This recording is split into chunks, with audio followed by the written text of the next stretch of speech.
I've said this before and I'm going to say it again. I absolutely love the offseason. You hear everything. You know, I know we're going to hear a lot. Oh, the Yankees are in on him. The Yankees are in on that person. And you're going to know everything here. So do me a favor. If you love the Yankees and you're not subscribed, be sure to subscribe. We're on the road to 20,000 subscribers. So if you could help us get there, that would be an absolute blessing. So listen. The New York Yankees, Brian Cashman was asked the question by the media if he spoke to Boris about Alonso. Cashman said, sure we did. What? Excuse me? And then he just proceeded to say that, Pete's a good ball player and all this stuff. So listen, they started dialogue. They might have said, hey, how they might have just said, how's Pete doing? How's he doing? How are his fingers? Are his fingers good? For some reason, we want to know about his fingers. So, they might be asking about that. I don't know what they're asking about. Cashman might have said, hey, what's Pete Alonso's favorite pizza? I don't know what they're asking about Pete Alonso, but what I do know is this. They're talking about him to Boris. And Cashman did say, hey, we're talking about his other clients, and we're going to go over Boris's other clients too, but specifically Pete Alonso here. The New York Yankees, I think, in my opinion, are going to make a run at him when we know what happens with Juan Soto. Now, the Yankees last year had the worst slugging percentage among first basemen in Major League Baseball, right? 335. Pete Alonso had a slugging of 459. So right then and there, just a slugging first baseman on our doorstep, ready to go if we were to sign him. Now, last year, Alonso played in 162 games. Awesome, great, love it. Alonso had a down year. It seems like he's been regressing a little bit year by year. Power goes down a little bit. His OPS goes down. So last year, he hit 240, 34 home runs, 88 RBI with a 788 OPS. In 2022, he had an 869 OPS. In 2023, 821. And then in 2024, 788. Like I said, some signs of a little regression here. He's not going to cost you as much as Juan Soto. Definitely won't. He might cost you $25 million for 4 to 5 seasons. Not too bad of a deal. I believe the kid's 30. Is he a left-handed bat? No, he's not. He's right-handed.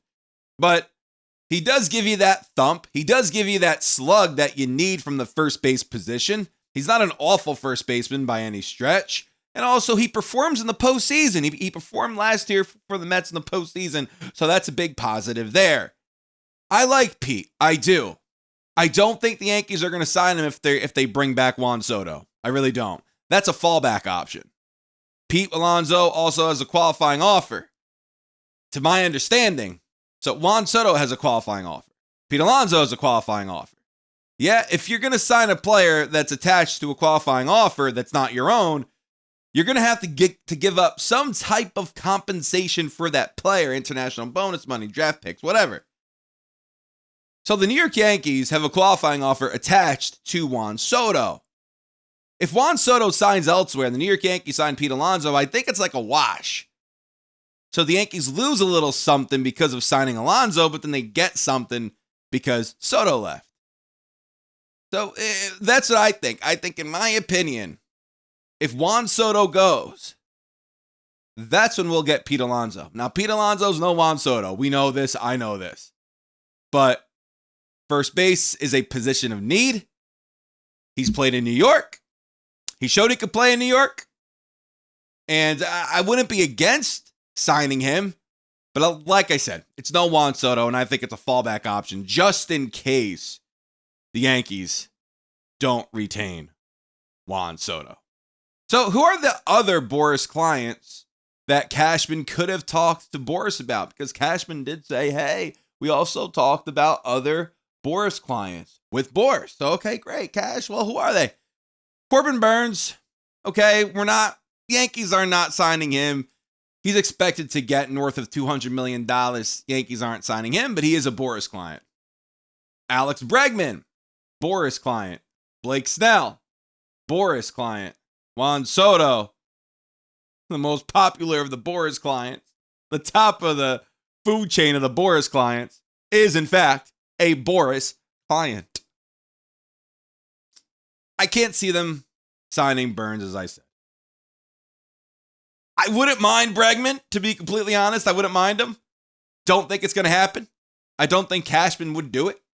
I don't think Cashman would sit there and say, oh, yeah, I'm still butthurt about 2017. And listen, I am too.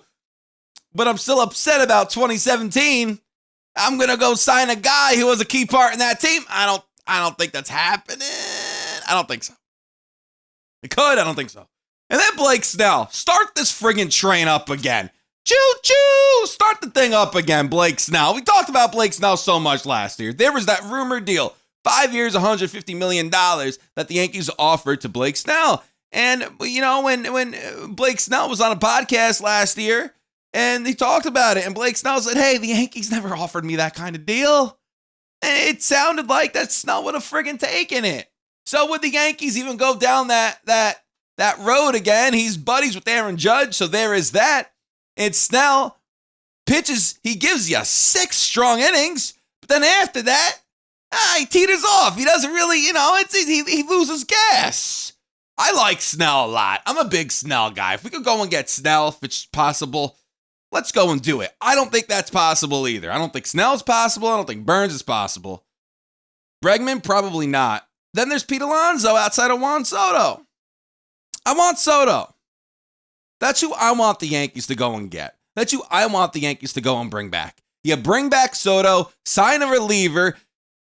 You kind of, in a way, you're not rebuilding, but you're retooling because you're not adding really anybody else. Christian Walker is also attached to the qualifying offer. So he might cost you some money. He will. He's a very good defensive first baseman. He could also hit a little bit. 20-something home, I believe 24 home runs last year with like a 250 batting average, so not too bad. But he's a very good first baseman as well. And he has a qualifying offer. So, like, if the Yankees do bring back Juan Soto, I don't see them signing somebody with a qualifying offer. In fact, I honestly see them going and maybe trading for somebody. But if the Yankees sign Juan Soto, I could see the team doing this.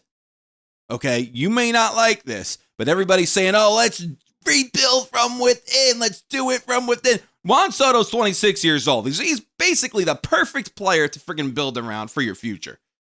So you have Juan Soto, you have Aaron Judge. Okay, great. Then you have most likely Dominguez out there in the outfield. Maybe center field, maybe left. Who knows? Because Cashman, they did ask Cashman about, hey, is Aaron Judge playing center field next season? And Cashman said, we really didn't talk about that.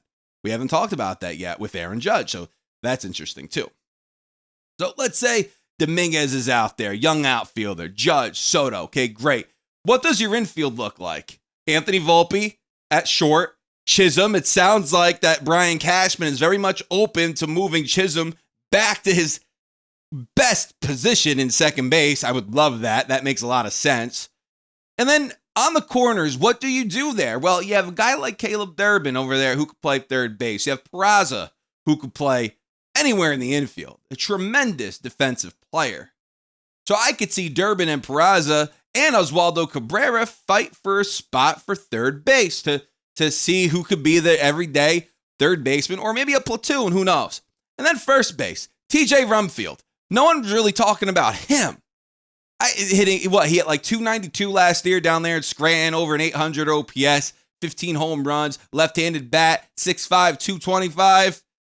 Big boy, really good defensive first baseman. I think he could be a possibility over there at first base for next year. You're younger, you're more athletic, behind the plate, you trade Trevino away, start Austin Wells, back up Ben Rice. Let me know what you guys think down in the comments. Thank you guys so much for watching. This is Joe, and until next time, signing out.